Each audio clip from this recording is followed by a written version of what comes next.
अस्सलामुअलैकुम, मैं हूं फैसल तारिड़। आज 29 जून 2021 है और आज दिन है मंगल का। इस वीडियो के अंदर हमने अफगानिस्तान के हवाले से बात करनी है। दो तीन चीजें हमने डिस्कस करनी है। एक तो अमेरिका के अंदर जो वाशिंगटन पोस्ट के अंदर आर्टिकल लिखा गया है कि बाइडेन बुरी तरह से फ्लॉप हो चुका है, हार चुका है। दूसरा सबसे बड़ा मसला जो इस वक्त पाकिस्तानी सियासतदानों की वजह से मुल्क बदनाम हो रहा है और हमारे दुश्मनों को ये मौका मिल रहा है कि वो पाकिस्तान को बदनाम कर सकें, पाकिस्तान पर पाबंदियां लगवा सकें। और वीडियो का तीसरा और अहम हिस्सा कि तालिबान ने कितनी बड़ी बड़ी कामयाबियां हासिल कर ली हैं। यकीनन आपको खुशी होगी ये जानकर के तालिबान कहां तक पहुंच गए हैं, काबुल से कितना दूर रह गए हैं, कितनी जल्दी उन्होंने पूरी अफगान फोर्सेस का मरिया मेट कर दिया है। तो सबसे पहले सबसे जो अहम इशू है वो डिस्कस करते हैं। शेख रशीद अहमद पाकिस्तान के वजीर दाखिला, सलीम साफी जियो न्यूज के एंकर हैं, जिरगा के नाम से प्रोग्राम करते हैं और हमेशा वो पाकिस्तान के खिलाफ बोलते हैं, अफगानिस्तान के हक में बोलते हैं और पाकिस्तान की फौज के खिलाफ बोलते हैं। तो इस तरह से उनका ये तर्ज अमल हमेशा से रहा है। वो पाकिस्तान में नुक्स निकालने में सबसे आगे आगे होते हैं और शेख रशीद साहब ने उन्हें दे दिया इंटरव्यू। शेख साहब कहते हैं कि तालिबान की जो फैमिलियां हैं, तालिबान की फैमिलियां पाकिस्तान में रहती हैं।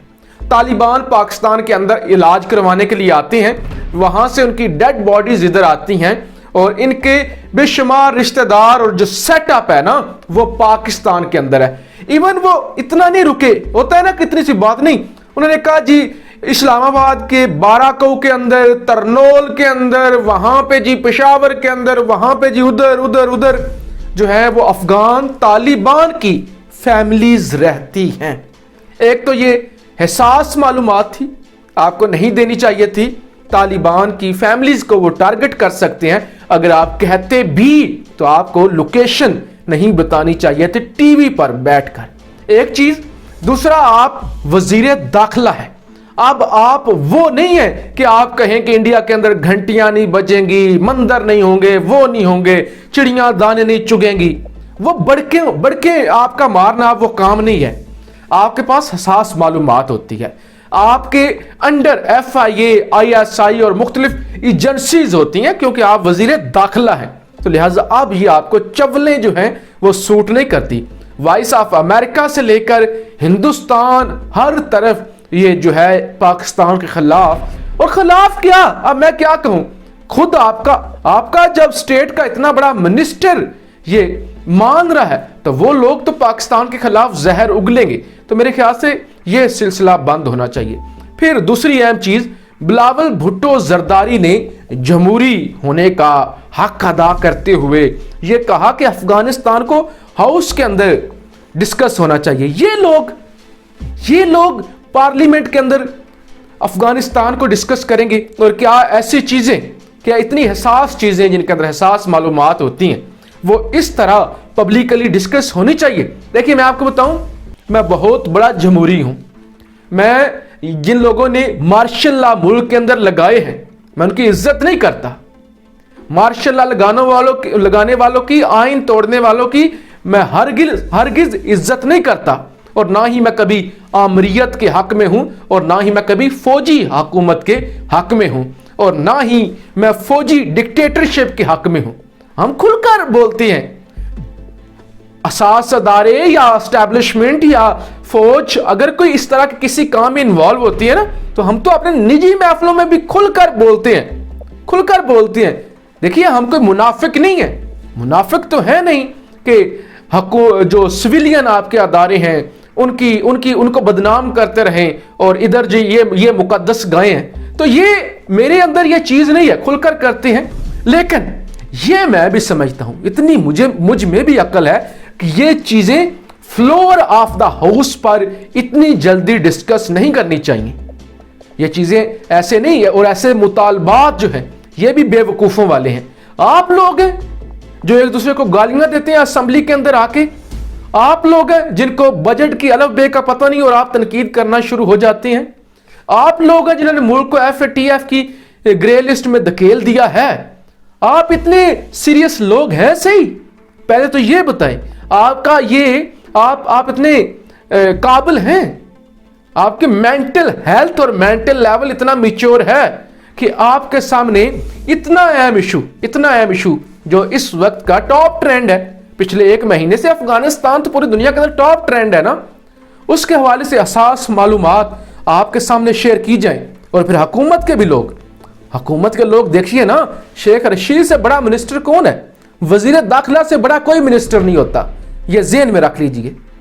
और वो इस तरह की आके दुनिया को बता रहे यार क्या आप कर रहे हैं, कुछ शर्म करें खुदा के लिए, कुछ हया करें।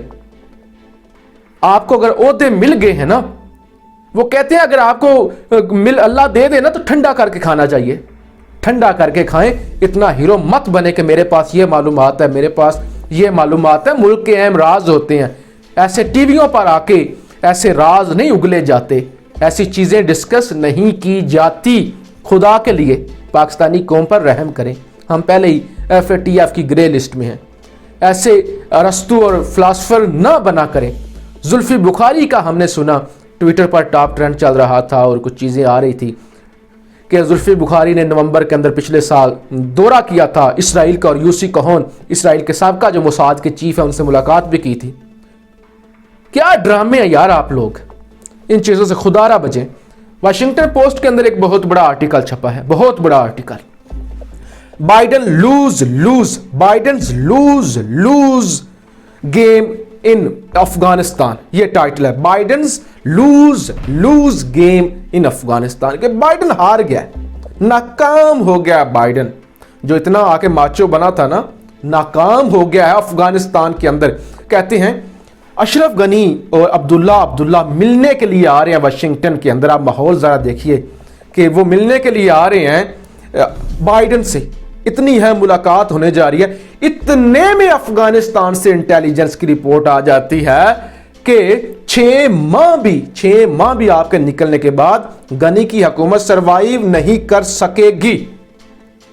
तो कहते हैं इससे बड़ी बाइडन को क्या मायूसी होनी थी, जिस बंदे से वो मिलने जा रहा था वो इतना काबिल है, जिस वो माचो और हीरो से मिलने जा रहा था वो इतना काबिल है। तो कहते हैं इससे बड़ी क्या हार हो सकती है। और आप अमेरिका जो है मजीद अफगान फोर्सेस को तैयारे देने जा रहा है कि इनकी इज्जत बच जाए। कुछ 38 के करीब ब्लैक हॉक्स हैं, हेलीकॉप्टर्स और कुछ तैयारे। और मैं आपको बताता चलूं कि ये जो अफगानिस्तान है, अफगानिस्तान की फोर्सेस हैं, इनके पास पहले भी जो ये तैयारे हैं बिल्कुल उड़ा ही नहीं सकते, ये बिल्कुल फारिग हैं तैयारे, बिल्कुल ये उड़ा ही नहीं सकते। अब जरा अहम मालूमात सुन लीजिए। 385 अजला में से 180 अजला पर कब्जा हो चुका है, मुकम्मल कंट्रोल तालिबान का हो चुका है 180 अजला पर। 100 के करीब ऐसे अजला हैं जहां पर जंग चल रही है, जहां पे 80% के करीब कंट्रोल हो चुका है। सरकारी अदारों पर भी 100 के करीब ऐसे अजला हैं अफगानिस्तान के अंदर। और अफगानिस्तान का मजमूई तौर पे 80% ऐसा हिस्सा है जिन पर तालिबान जो है वो काबिज आ चुके हैं। और तेजी के साथ जो लोग हैं वो शमूलियत अख्तियार कर रहे हैं, सरेंडर कर रहे हैं। फिर परवान बहुत अहम जिला है, जरा सुनिएगा। सूबा परवान जो है ये बिल्कुल काबुल के साथ है, काबुल के बिल्कुल साथ है। उसके 2 अहम अजला पर तालिबान ने कंट्रोल संभाल लिया है। और तालिबान इस वक्त मैं आपको बताऊं एग्जैक्ट काबुल से 64 किलोमीटर के फासले पर रह गए हैं, काबुल से 64 किलोमीटर के फासले पर रह गए, क्योंकि वो परवान के अंदर भी कब्जा कर रहे हैं। फिर गजनी के 6 जिलों पर, गजनी के 6ठे जिले पर भी कंट्रोल के करीब पहुंच गए हैं तालिबान। और गजनी की एक बहुत अहम फौजी अड्डा उन्होंने छीन लिया है। 300 के करीब जो फौजी अफगान फोर्सेस के उन्होंने सरेंडर कर दिया है। 150 टैंक और रेंजर की गाड़ियां तालिबान के कब्जे में आ गई हैं। इसके अलावा जो है शमूलियत बेशुमार जो तालिबान के गिरोह हैं, जो अफगान फोर्सेस के गिरोह हैं वो शमूलियत अख्तियार कर रहे हैं, सरेंडर कर रहे हैं। अब क्या वजह है? एक तो अफगान फोर्सेस उन्हें तनख्वाह ही नहीं दे रही, بالکل انہیں تنخواہ نہیں دے رہی، ایک وہ زخمی بھی ہو جائیں، کہیں مر بھی جائیں تو ان کی مرہم پٹی نہیں کی جاتی، لہٰذا دل برداشتہ ہو کر افغان فورسز کے جوان لڑنے کے بجائے وہ سرنڈر کر جاتے ہیں طالبان کے سامنے۔ تو لہٰذا میں آپ کو ایک اہم چیز بتاؤں اور اس کے بعد اجازت، کہ جب جنگ شروع ہوئی تھی افغانستان کے اندر آج سے 20 سال پہلے، 2 ہفتے بھی نہیں گزرے تھے طالبان نے نرمی دکھانا شروع کر دی تھی۔ طالبان نے کہا تھا ہم ٹاکس کرنے کے لیے تیار ہیں، ہم مذاکرات کرنے کے لیے تیار ہیں، لیکن اس وقت بش کے اندر اور امریکہ کے اندر غرور تھا، نہیں مانے تھے۔ اور آج اللہ نے اتنی بڑی فتح دی ہے طالبان کو کہ 20 سال کے بعد امریکہ نے کہا کہ ہم مذاکرات کرنے کو تیار ہے، اور آج امریکہ رسوا ہو کر نکل رہا ہے، اور دنیا کو یہ پتہ چل گیا کہ ٹیکنالوجی نہیں جیتی، ٹیکنالوجی پہ آپ نہیں غرور کر سکتے، حکمت عملی اور اللہ پہ کامل ایمان کی وجہ سے آپ کی جیت ہوتی ہے۔ اپنی رائے کا اظہار ضرور کیجیے گا۔ پاکستان زندہ باد۔